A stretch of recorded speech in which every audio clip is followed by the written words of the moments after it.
હું જયેશ સોની સ્વાગત કરું છું આપનું ગુજરાત ઇન્ડિયા ન્યૂઝ ગુજરાતના ખાસ કાર્યક્રમ કરંટ અફેર્સમાં। અને આજે આપણે જે વિષય ઉપર વાત કરવાના છે એ વિષય છે અંગદાન। બિલકુલ, અંગદાન એ એક એવું મહાન દાન છે કે જેનાથી કોઈક બ્રેન ડેથ વ્યક્તિ અનેક લોકોના જીવનમાં અજવાળું પાથરી શકે છે। બિલકુલ, સુરત એક એવું સેન્ટર છે કે જ્યાં આગળ અંગદાનના લઈને એટલી જાગૃતતા ફેલાઈ ચૂકી છે કે જેને કારણે અનેક લોકોના જીવનમાં આજે અજવાળું પથરાઈ ચૂક્યું છે। આપણે આજે આવા જ એક કિસ્સાની સાથે આપણી આજની વાતની શરૂઆત કરીશું। એ પહેલાં આપણે જોઈ લઈએ આજનો એક અગત્યનો કિસ્સો, જેમાં મુસ્લિમ પરિવાર દ્વારા અંગદાન કરી 4 લોકોનું જીવન બચાવવામાં આવ્યું છે। ઈશ્વર ખાતે રહેતો 27 વર્ષીય સદ્દામ પઠાણ રિક્ષા ચલાવી ગુજરાન ચલાવતો હતો। શનિવારે સદ્દામ મોટરસાયકલ પર જઈ રહ્યો હતો ત્યારે અકસ્માતનો ભોગ બન્યો હતો, જેથી તેને સારવાર હેઠળ સુરત શહેરની નવી સિવિલ હોસ્પિટલમાં ખસેડવામાં આવ્યો હતો। સિવિલ હોસ્પિટલમાં 2 દિવસની સારવાર બાદ સોમવારે મોડી રાત્રે સિવિલના ડોક્ટરો દ્વારા સદ્દામ પઠાણને બ્રેન્ડેડ જાહેર કરવામાં આવતા ડોક્ટરોની ટીમ દ્વારા સદ્દામના પરિવારને અંગદાન માટે સમજાવવામાં આવ્યા હતા। પરિવારના સભ્યોએ અંગદાન કરવા માટેની સહમતિ આપતા ડોક્ટરોએ તૈયારી શરૂ કરી હતી, જેમાં સદ્દામની 2 કિડની, 1 લીવર અને સ્વાદુપિંડ 4 લોકોને નવી જિંદગી આપવામાં મદદરૂપ રહેશે। સુરત સિવિલ હોસ્પિટલમાં પહેલીવાર એવું બન્યું છે કે કોઈનો સ્વાદુપિંડ દાન આપવામાં આવ્યું છે। સુરતની સિવિલ હોસ્પિટલમાં હાલ સુધી 19 દર્દીઓના અંગદાનની માહિતી હોસ્પિટલના સુપ્રિન્ટેન્ડન્ટ ગણેશ ગોવેકરે આપી છે। સર, દાન એને હિસાબથી કર્યો છે કે અમારો વ્યક્તિ તો નથી, રિયા નથી। હવે એને વ્યક્તિના અંદર ડૉક્ટરને કહેવાનું એવું કે ભાઈ મગજ એમને હેમરેજ થઈ ગયેલો છે, અને બાકી શરીરના અંદર જે વસ્તુ છે તે કામની વસ્તુ છે, એના અંદર જાન છે। એ તમે કોઈને દાન કરી શકો તો કોઈને જાન બચી શકે, તો અમે એના હિસાબથી દાન કરી દીધું। અને હિન્દુ મુસ્લિમ એનો કોઈ વિષય નથી આવતો, ચાહે હિન્દુનો છોકરો હોય કે મુસ્લિમ છોકરો હોય, હિન્દુ ભાઈ હોય કે મુસ્લિમ ભાઈ, જે બી એને વ્યક્તિએ તમે બધાને દાન કરેલો છે। હિન્દુ ભાઈની જાન બચે કે મુસ્લિમની બચે એ સિવિલ હોસ્પિટલમાં અમારી ઇજાજતે આપી દીધેલ છે। કોઈને પણ કામ લાગે ને અમારા કોઈ બી બીજો ભાઈ બચી શકે, તેની જાન બચી શકે, અમારા लिए મહત્વની વાત છે। અમારો ભાઈ અમારા વચ્ચે રહ્યો નથી, બસ અમે એ ખુશી છે કે અમે મુસ્લિમ સમાજમાં છે, પણ અમે હિન્દુ ભાઈને બી કામ લાગે તો અમારા ડૉક્ટરોની અમારી ઇજાજત છે, અમારી ભારત સરકારને કોઈને પણ આ અમારો જે કોઈ સારી વસ્તુ જે છે અમારી રિપોર્ટમાંથી લીધેલ છે તે કોઈને પણ કામ લાગે, કોઈની જાન બચે, એના માટે અમે રાજી ખુશીથી જે છે અમે એને દાન કર્યું છે। મૃતક સ્વજનના અંગદાનથી બીજા લોકોને નવી જિંદગી મળી શકે છે। સુરતની સિવિલ હોસ્પિટલમાં બ્રેન્ડેડ જાહેર કરાયેલા અનેક લોકોના પરિવારજનોને અંગદાન કરવા સમજાવવામાં હોસ્પિટલની ટીમને સફળતા મળી રહી છે। અત્રે ઉલ્લેખનીય છે કે સિવિલ હોસ્પિટલમાં એક કિસ્સામાં હાથ પણ અંગદાનમાં લેવામાં આવ્યા હતા। બિલકુલ, તો આપે જોયું હશે કે મુસ્લિમ પરિવાર દ્વારા પરિવારના સ્વજન યુવકના બ્રેન ડેથ બાદ એમના અંગદાન દ્વારા 4 લોકોને નવજીવન આપવામાં આવ્યું છે। અને આ શક્ય ત્યારે બન્યું છે કે સુરતની અંદર છેલ્લા થોડા સમયથી અંગદાન વિશે જે જાગૃતિ ફેલાવવાનું કામ થઈ રહ્યું છે, જેને કારણે લોકોમાં એટલી લાગણીઓ ઊભી થઈ છે, એટલી જાગૃતિ આવી છે કે પોતાના સ્વજનો જ્યારે ગુમાવવાનો વખત હોય છે તે વખતે એ બીજાના સ્વજનોની વિચાર કરીને અંગદાન જેવા મહાન કાર્યો કરતા જાય છે। અને આજે આપણે જોયું કે મુસ્લિમ સમાજમાંથી આવનાર યુવક જે અકસ્માતથી ઈજાગ્રસ્ત થઈને બ્રેન ડેથ થતા એના પરિવાર દ્વારા 4 લોકોની જિંદગી બચાવવામાં આવી છે। 2 કિડની, 1 લીવર અને સ્વાદુપિંડની જે અંગ છે એ દાન કરીને લોકોને નવજીવન આપવામાં આવ્યું છે। આપણે આ જ બાબતે જે સુરત દેશભરમાં અંગદાન વિશે મોખરે રહ્યું છે એ વિશે આજે ચર્ચા કરીશું। આપણી સાથે ચર્ચામાં ભાગ લેવા માટે દિલ્હીથી અભિજીત ભટ્ટ જોડાઈ ચૂક્યા છે અને જીગર દેવાની પણ આપણી સાથે આ ચર્ચામાં ભાગ લેશે। આપણે સૌથી પહેલા જીગર જોડે ચર્ચા કરશું। જીગરભાઈ, આપ જણાવો કે જે રીતે આ પ્રકારના શુભ આશયથી જ્યારે મૃતક સ્વજન પોતાનો જ્યારે અંતિમ શ્વાસ લઈ રહ્યા હોય છે ત્યારે જે પરિવારના લોકોને એક દુઃખની લાગણી હોય છે, પણ સાથે સાથે તેઓ પોતાના જે સ્વજન ગુમાવવાના સમયે આ પ્રકારના અંગદાનની જે મહાન કાર્ય છે એ કરતા હોય છે.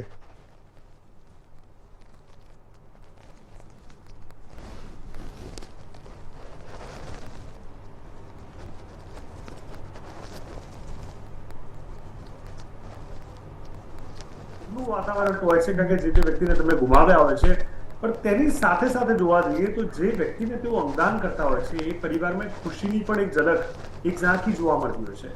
આપણા દેશમાં અંગદાન માટે કાર્ય કરતી સંસ્થાઓમાં સૌપ્રથમ તો નોટો એટલે કે national organ and tissue transplant organization દ્વારા અંગદાનની જાગૃતિ અંગેના કાર્યો અને સાથે સાથે કહી શકાય કે તેની સાથે અંગદાનનું વિતરણ પણ થાય છે. ત્યારબાદ રોટો એટલે કે regional organ and tissue transplant organization અને સોટો એટલે કે state organ and tissue transplant organization કાર્યરત છે.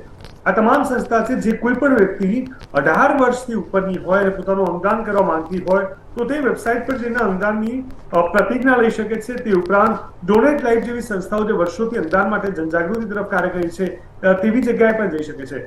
હવે તમે જ્યારે અંગદાનની આ મુસ્લિમ દીકરાની વાત કરી છે અને આખું જે ઘટના વર્ણવી છે એ આમ જોવા જઈએ તો આના કરતા હજારો લાખોની સંખ્યામાં હિન્દુ લોકો અંગદાન કરતા હોય છે. પણ આ મુદ્દો સારો ક્યાંક ને ક્યાંક આપણે દર્શાવ્યો છે. એનું કારણ એ છે કે આજે સામાજિક રીતે આ કંઈક ભેદભાવ અથવા હિન્દુ મુસ્લિમ વચ્ચેનું આજે આખી જે ઘટના વર્ષોથી આપણા દેશમાં આપણે જોતા આવ્યા છે અને એ ભેદભાવની રેખાને દૂર કરતું આ એક ઉદાહરણ છે. કારણ કે જ્યારે વાત જીવ બચાવવાની આવે છે એવા સમયે નથી જોવાતું કે કોણ ક્યાંથી છે, કઈ કાસ્ટમાંથી છે, હિન્દુ છે, મુસ્લિમ છે, કશું નહીં. અને એક ખૂબ જ તાજું ઉદાહરણ થયું છે. એમાં પણ સુરતની જો વાત કરવામાં આવે તો સુરતે હંમેશા આવા અલગ અલગ પ્રકારના રેકોર્ડ પ્રસ્થાપિત કર્યા છે. આ પહેલી ઘટના નથી, આ અગાઉ પણ આવી અનેકો પ્રકારની ઘટનાઓ સામે આવી ચૂકી છે. અને રિસેન્ટલી જો 2023 ની વાત કરીએ તો શું આ અંગદાન મહાદાન એ જે આપણે સૂત્ર આપણે હંમેશા કહેતા આવ્યા છે એને સાર્થક કરતો સુરત પાટીલ પરિવાર જેમાં બ્રેન્ડેડ સ્વજનના લીવર, કિડની અને હાથોનું દાન કર્યું હતું, એ પણ એક મોટી આખી ઘટના ઘટી હતી. અને સિવિલ ખાતે જે બ્રેન્ડેડના સ્વજનના લીવર છે, 2 કિડની છે અને 2 હાથોનું અંગદાન કરી એ પાટીલ પરિવારે માનવતાની એક અનોખી મિસાલ થોડાક સમય પહેલા જ પૂરી પાડી હતી. અને 56 વર્ષીય તેઓ ભાઈ હતા અને મુંબઈની ગ્લોબલ હોસ્પિટલમાં દાન કરવામાં આવ્યું. હજી તો એ કિસ્સો હજી તાજો છે અને બીજી એક ઘટના આવી છે. અને ફરી એકવાર જે પ્રકારે આપણા પેકેજમાં આપણે દર્શક મિત્રોને દર્શાવ્યું કે જેમાં કોઈ પણ પ્રકારે હિન્દુ મુસ્લિમની ભાવના નથી, બસ એક સામાજિક ઉદ્દેશ અને ક્યાંક કોઈકને મદદ કરવાનો આશય અહીંયા છુપાયેલો છે. તો આપણે આશા એવી રાખીએ કે આગળના સમયમાં અંગદાન કોઈ કરે કે ના કરે, પરિવાર સંમતિ આપે કે ના આપે, કે ક્યાંક થોડો પર્સનલ સબ્જેક્ટ થઈ જાય છે, પણ આ પ્રકારની એટલીસ્ટ ભાવના ઉત્પન્ન થાય, આને લઈને કોઈ પણ પ્રકારનો ડર દૂર થાય અને બીજા માટે કંઈક કરી છૂટવાની એક ઈચ્છા ઊભી થાય ને, એ જ હું માનું છું કે સામાજિક સમરસતાના ભાગરૂપે ખૂબ જ આવકારદાયક આ પગલું છે. જી બિલકુલ જીગર, આપ જે જણાવી રહ્યા છો ખૂબ જ આવકારદાયક પગલું છે. આપણે જે રીતે જોયું કે જ્યારે મૃત્યુ બાદ જે નશ્વર શરીર હોય છે એ પંચમહાભૂતમાં વિલીન થઈ જાય છે અને જ્યારે મૃત શરીરના કોઈક અંગ અન્ય કોઈક જીવિત વ્યક્તિને કામ આવી શકતા હોય તો એનાથી મોટું કોઈ સારું કામ ન હોઈ શકે. અને એ જ રીતે અહીંયા આગળ સુરત અને સહિત દક્ષિણ ગુજરાત અને ગુજરાતમાં ખૂબ જ મોટા પાયે આ પ્રકારના પ્રોજેક્ટ ચલાવવામાં આવે છે. ઘણી બધી સ્વયંસેવી સંસ્થાઓ છે, સરકાર દ્વારા પણ એની જાગૃતિ ફેલાવવામાં આવે છે. સરકારી હોસ્પિટલોમાં પણ જેઓ કોઈ આ પ્રકારનો બ્રેન્ડેડનો કોઈ કેસ આવે છે તો ત્યાં આગળ પણ ડૉક્ટરો દ્વારા આ પ્રકારે પરિવારના સભ્યોને સમજાવીને આ પ્રકારે અંગદાન કરવા માટે પ્રેરિત કરવામાં આવે છે. પરંતુ હજી પણ ક્યાંક સમાજના જે અમુક તબક્કાના વર્ગના લોકો છે ત્યાં સુધી આ જે જાગૃતિ છે પહોંચી શકી નથી. પરંતુ પ્રયાસ ચોક્કસ ચાલી રહ્યો છે જે ગ્રામ્ય વિસ્તાર સુધી આ પ્રકારની જાગૃતિઓ ફેલાય અને એ જ કારણ છે કે આપણે પણ આવા જે ઉમદા કાર્યો કોઈ થતા હોય સમાજની અંદર તો આપણે પણ એ દર્શકો સુધી દર્શાવીને આપણે એની જાગૃતિ ફેલાય એ માટેના પ્રયાસો કરવા જોઈએ. અભિજીતભાઈ, આપનું શું માનવું છે કે સરકારે કઈ પ્રકારે આની અંદર ઇનિશિયેટિવ લઈને આમાં જે જાગૃતિ ફેલાવવામાં જે વધારો થાય એ માટેના કાર્ય કરવા જોઈએ? બિલકુલ જયેશ, આજે જે વિષય પસંદ કર્યો છે એ ઘણો સારો છે. પહેલાં તો એવું એક કહીશ કે પહેલાં એકમાત્ર એવું કહેવાતું હતું કે રક્તદાન મહાદાન, રક્તદાન શ્રેષ્ઠ દાન, પણ હવે છેલ્લા કેટલાક વખત એટલે કે લગભગ એક દાયકાથી વધારે સમયથી એવું પણ કહેવામાં આવી રહ્યું છે કે અંગદાન મહાદાન છે, અંગદાન શ્રેષ્ઠ દાન છે. સરકાર દ્વારા જે તમે વાત કરો છો, પૂછો છો કે સરકાર દ્વારા શું પગલાં લેવાય છે, સરકાર આ બાબતે જાગૃતિ અભિયાન ચલાવી જ રહી છે ઓલરેડી, અને સરકારનું આરોગ્ય વિભાગ આ બાબતે સક્રિય છે. કારણ કે જે પ્રકારે કોઈ પણ ડિસીઝ હોય, કોઈ પણ પ્રકારની ખામી હોય શરીરમાં, કોઈ વ્યક્તિ જીવિત વ્યક્તિ છે એને એક કિડની પર જ એક કિડની ચાલે છે, બીજી કિડનીનો પ્રોબ્લેમ છે, અથવા તો બંને કિડની ફેલ છે, કિડની જોઈએ છે તો કિડની મળવી મુશ્કેલ છે અત્યારે. તો આવા સંજોગોમાં સરકારે જાગૃતતા ફેલાવી છે, અને સરકારે કેટલીક જે સ્વાયત્ત સંસ્થાઓ છે અથવા તો સામાજિક સંસ્થાઓ છે એ લોકોની સાથે પણ વાતચીત કરી અને આ બાબતે જાગૃતિ ફેલાવવા માટેનો પ્રયાસ કર્યો છે. પરંતુ જે સમાજમાં જાગૃતિ જોઈએ એ સમાજમાં જાગૃતિ હજી સુધી આવી નથી, અવેરનેસ આવી નથી. એની પાછળ જે સામાજિક પરિબળો છે એ જવાબદાર હોય એવું માનું છું. જી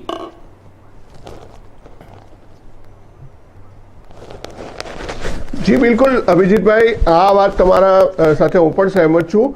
પરંતુ આપણે આજે જે કિસ્સો જોયો છે એની અંદર મુસ્લિમ સમાજના યુવક જે બ્રેન ડેથ થયો હતો અને મુસ્લિમ પરિવારે આમાં અંગદાન કર્યું છે. અત્યાર સુધી આપણે જે કોઈ પણ કિસ્સાઓ જોતા હતા તો એની અંદર મુસ્લિમ પરિવારોમાંથી કોઈ પણ પ્રકારના અંગદાન વિશેની જે વાત હોય છે એ ખૂબ જ જાણવા મળતી નહોતી.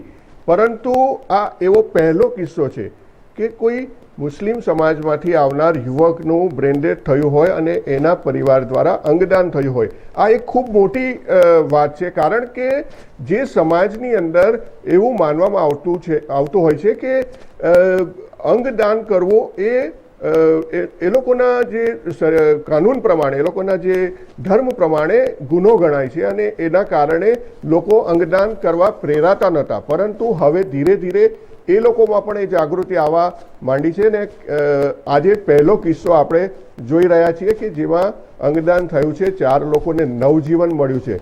તો આવા કિસ્સાઓમાં વધારો થાય, આ સમાજ જે સમાજના લોકો આ રીતે જાગૃત નથી એ લોકોમાં પણ જાગૃતિ આવે, એના માટે વિશેષ રીતે શું કાર્ય થવું જોઈએ એ જાણવા માંગીશ જીગરભાઈ તમારી પાસેથી.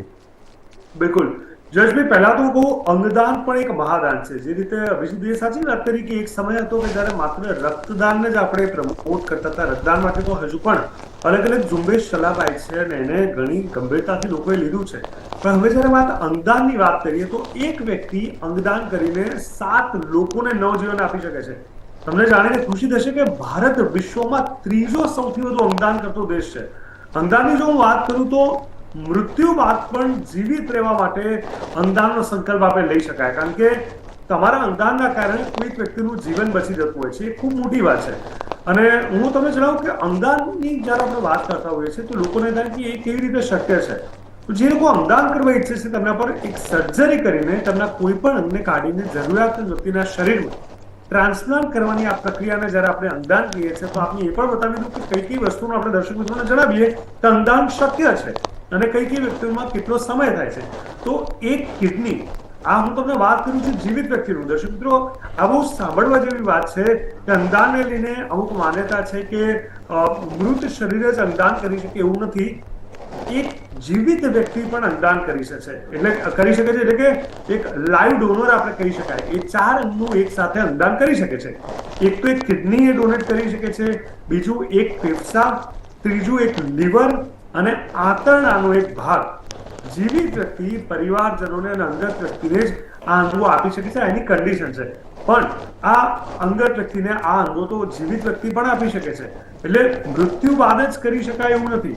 લિવિંગ ડોનર આને કહેવાતો હોય છે. અને જીવિત વ્યક્તિ શરીરના અમુક અંગ જેમ કે કિડની, બોન મેરોનું પણ દાન કરી શકે છે. બ્રેન ડેડની જો હું વાત કરું તમને તો કિડની, લીવર, ફેફસા, સ્વાદુપિંડ, અંડાશય, આંખો, હાડકાં અને ત્વચાને બ્રેન ડેડ જાહેર કર્યા પછી બીજા શરીરમાં ટ્રાન્સપ્લાન્ટ કરવામાં આવે છે. જીવિત અને મૃત વ્યક્તિના અંગદાનોમાં એક મોટો તફાવત પણ રહેલો છે. એટલે કે અંગદાનની વાત કરીએ તો 18 વર્ષથી ઓછી ઉંમરના લોકો અંગોનું દાન નથી કરી શકતા અને અંગદાન એક એવું કામ છે જેમાં જાતિ અને ધર્મને કોઈ લેવા દેવા નથી. બીજી તરફ બ્રેન્ડેડના કિસ્સામાં પણ વાલીને પૂછવું જરૂરી છે, પણ એમાં જાતિ અને ધર્મને કોઈ લેવા દેવા નથી. પણ આ જે સુરતનો કિસ્સો બન્યો છે એનું આપણે કહી શકાય કે તાજું ઉદાહરણ છે.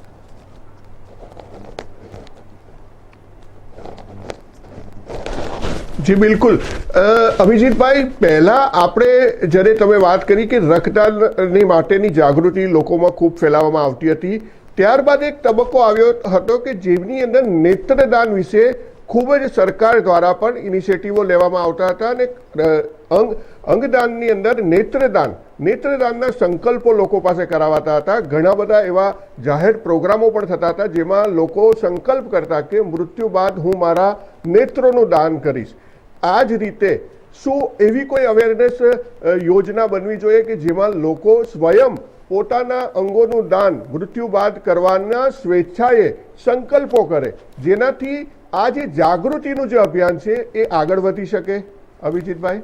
જી ચોક્કસ જયેશ, તમારો સવાલ છે એનો જવાબ આપતા પહેલાં એક કિસ્સો મને યાદ આવે છે કે વર્ષો પહેલાં હું એક હોસ્પિટલમાં આણંદમાં પીઆરઓ તરીકે હતો. ત્યાં આગળ એક ઓફિસર હતા આણંદમાં, એમનું ડેથ થયું. સાઉથ ઇન્ડિયાના હતા, દક્ષિણ ભારતના હતા બેઝિકલી. આકસ્મિક રીતે સવારે મોર્નિંગ વોક માટે જતા હોય છે ત્યારે એમનું હાર્ટ એટેક થયો અને એમને એક્સપાયર થઈ ગયા. એમને હોસ્પિટલ પર લાવવામાં ત્યારે ત્યાં આગળ એઝ અ પીઆરઓ મેં એમને માર્ગદર્શન આપ્યું કે આપ અંગદાન કરાવી શકો. એમના પરિવારજનોને કીધું કે આપ અંગદાન કરી શકો છો, કિડનીનું દાન કરી શકો છો. અને જે રીતે એમને સમજાવ્યા અને એ લોકોએ પણ એમના પરિવારના બીજા લોકો સાથે વાતચીત કરી, એમના પત્નીએ, એમની દીકરીએ, બધા જે અન્ય પરિવારજનો તેમની સાથે વાત કરી અને તૈયારી બતાવી. તો એ વખતે આંખોના દાન ઉપરાંત લીવરનું કિડનીનું દાન પણ કર્યું અને સાથે સાથે જે પ્રકારની જે જરૂરિયાત હતી, જે પ્રકારની હેલ્પ, ફાઇનાન્શિયલી હેલ્પ જે કરવાની હતી, જે કોઈને એવા કોઈ હોય કે જેમને જરૂરિયાત હોય અને એમને પૈસાની કમી પડતી હોય, તે પરિવારે પૈસાની આર્થિક રીતે મદદ પણ કરી હતી એવા પરિવારજનોને. એવો દાખલો મને અત્યારે આવે છે. ત્યારે નેત્રદાનની તમે વાત કરો છો, નેત્રદાન માટે પણ સરકારે ઝુંબેશ ચલાવી, લોકો આંખોનું દાન કરે છે. પણ હવે અંગદાન માટે પણ સરકારે ઝુંબેશ ચલાવી. સરકાર ડાયરેક્ટ અહીં આમાં ઇન્વોલ્વ નથી થઈ, પરંતુ સામાજિક સંસ્થાઓને સાથે રાખીને આગળ વધી રહી છે. સામાજિક સંસ્થાઓ જે છે જે અંગદાન માટેનું કામ કરે છે, લોકોને સમજાવે છે, લોકોમાં અવેરનેસ આવે. દરેક સમાજના લોકોને અવેર કરવાનું કામ સામાજિક સંસ્થાઓ કરે છે. કારણ કે સરકાર અવેરનેસ લાવે, સરકારની કામગીરી છે અવેરનેસ લાવવાની, પરંતુ સરકાર બધી જગ્યાએ બધા સમાજની સાથે સંકળાયેલી, પરંતુ દરેક સમાજના કોઈકને કોઈક એ લોકોની સમુદાય હોય, એનું જે એક આખું સંઘ હોય અથવા તો એક ગ્રુપ હોય, એને સમજાવે, એને એ સામાજિક સંસ્થા, એમની સંસ્થા હોય એમની સમાજની, એ સંસ્થાને જાણ કરે, એ સંસ્થા લોકોને, એમના સમાજના લોકોને જાણ કરે અને આ પ્રકારે અવેરનેસ લાવવાનું કામ કરી રહી છે. અને લોકો અવેર પણ થઈ રહ્યા છે અને જે પ્રકારે અવેરનેસ આવી રહી છે એ ઘણું સારું છે. કારણ કે એક વ્યક્તિનું મોત થાય તો એના શરીરમાંથી જે અમુક સમય સુધી હાર્ટ જે છે, હાર્ટ ફેલ નથી થયું તો માણસનું, તો હાર્ટ ફેલ નથી થયું તો અમુક ટાઈમ સુધી હાર્ટબીટ ચાલુ હોય છે, હાર્ટ જીવંત હોય છે. ત્યારે એને એક વ્યક્તિમાંથી જે વ્યક્તિને જરૂર છે, હાર્ટ ટ્રાન્સપ્લાન્ટની જરૂર છે, એ બીજા શહેરમાં છે, તો ત્યાં આખું ગ્રીન કોરિડોર કરીને એને ટ્રાન્સપ્લાન્ટ માટે મોકલવામાં આવે છે. એક હોસ્પિટલ કે એક સિટીમાંથી બીજી સિટી કે એક સ્ટેટમાંથી બીજા સ્ટેટમાં ગણતરીની મિનિટોમાં પહોંચતું કરવામાં આવે છે. ત્યારે આ પ્રકારની જે જાગૃતિ છે એ સરકાર દ્વારા જ આખી જાગૃતિ ઊભી કરવામાં આવી છે ને. અને આવનારા દિવસોમાં પણ આવા ઘણા કિસ્સા આપણને અંગદાનના જે છે, આ તો એક અલભ્ય કિસ્સો છે અને અદ્ભુત કિસ્સો છે. કારણ કે જે સમાજ વિરોધ કરતું હોય અથવા તો રક્તદાનમાં પણ માનતું ના હોય, કંઈ પણ હોય, એમાં એ લોકો વિરોધ કરતા અથવા તો એ લોકોને સમાજને એ લોકોના ધર્મ પ્રમાણે એ યોગ્ય ના હોય, અયોગ્ય ગણાતું હોય, ત્યારે આ સંજોગોમાં આ લોકોની જાગૃતિ એ જ બતાવે છે કે સરકાર અને સામાજિક સંસ્થાઓ જે અવેરનેસ લાવી રહી છે એનું મોટું ઉદાહરણ છે આવું. જી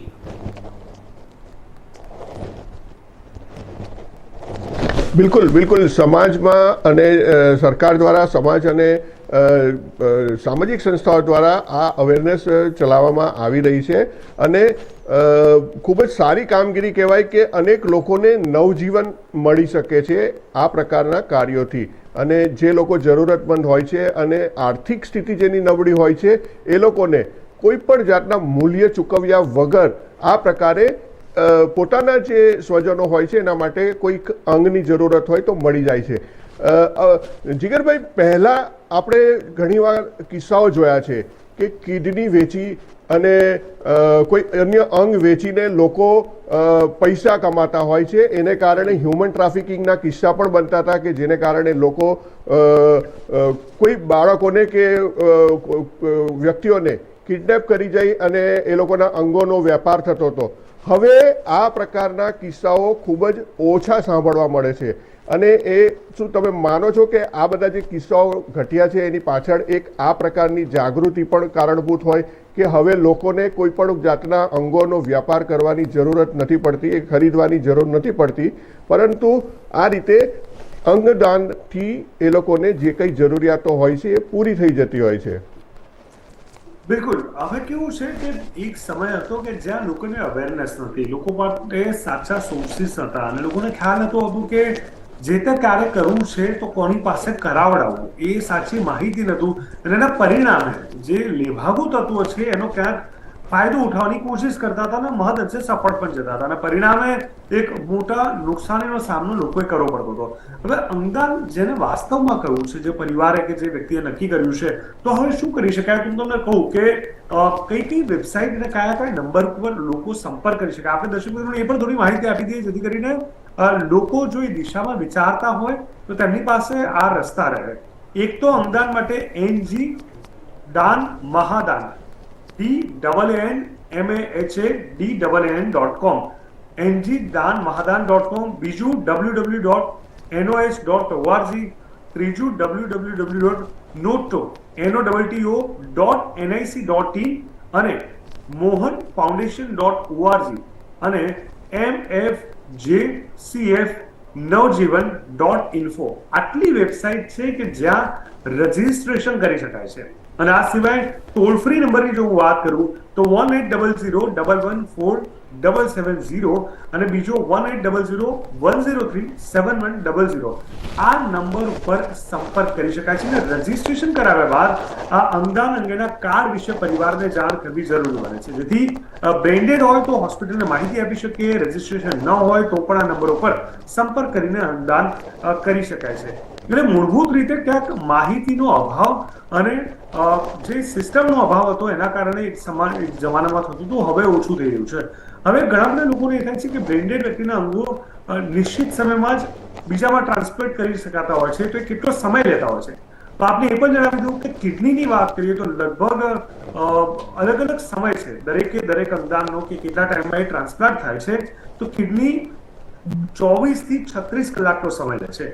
લીવરની વાત કરીએ તો લીવર 8 થી 12 કલાકનો સમય લે છે. હાર્ટની વાત કરીએ, હાર્ટ ટ્રાન્સપ્લાન્ટના પણ ઓછા પણ કિસ્સાઓ સામે આવ્યા છે જે લગભગ 4 થી 6 કલાક લે છે. અને ફેફસા પણ 4 થી 6 કલાક લે છે. તથા સ્વાદુપિંડ 24 કરતા વધારે કલાકનો સમય લઈ લેતું હોય છે. હવે તમને જાણીને નવાઈ લાગશે, ઘણા દર્શક મિત્રોને ખ્યાલ હશે કે નહીં હોય, જે પેશીઓ છે ને, જે માંસપેશીઓ છે, અલગ અલગ પેશીઓ શરીરની અંદર, એ પણ દાન થઈ શકે છે, પણ એનો સમયગાળો 5 વર્ષથી વધુનો છે, જેના કિસ્સાઓ લગભગ આપણે નહીં જોયા હોય. પણ આ મૂળભૂત રીતે અલગ અલગ અંગોનું આ રીતે દાન કરી શકાતા હશે. ખાસ કરીને તો ફેફસા છે, હાર્ટ છે, લીવર છે, સ્વાદુપિંડ છે, કિડની છે અને નાનું આંતરડું. અને પેશીઓની જો વાત કરું તો કોર્નિયા, હાડકા, સ્કિન, હાર્ટ વાલ્વ, આઇલેટ્સ અને નસો, જેનું દાન, જેમ તમે કીધું કે 5 વર્ષથી વધારે સમય લે છે. તો આ અંગદાનની વિશેષ માહિતી છે જે લોકોએ સમજવી ખૂબ જરૂરી છે.